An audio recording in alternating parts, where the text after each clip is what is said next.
Otroci na ulicah glavnega mesta Indije, New Delhija, prodajajo rože ali kako drugače služijo drobiž, da bi pomagali svojim družinam.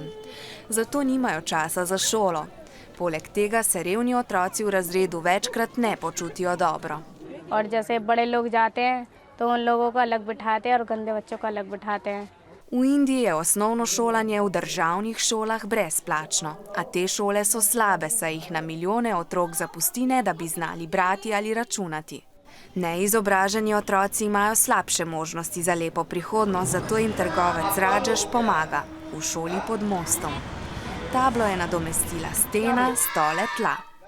Rajesh se je moral zelo potruditi s prepričevanjem staršev, da je bolje, da se otroci učijo, kot pa da služijo. राज्यों से आए हुए हो यहाँ पर, तो आप अपने बच्चों को अपने जैसा ही रखोगे या इनको इम्प्रूव करोगे? Razred pod mostom je na začetku imel 3 učence, zdaj pa pod njim znanje za lepšo prihodnost nabira 60 otrok.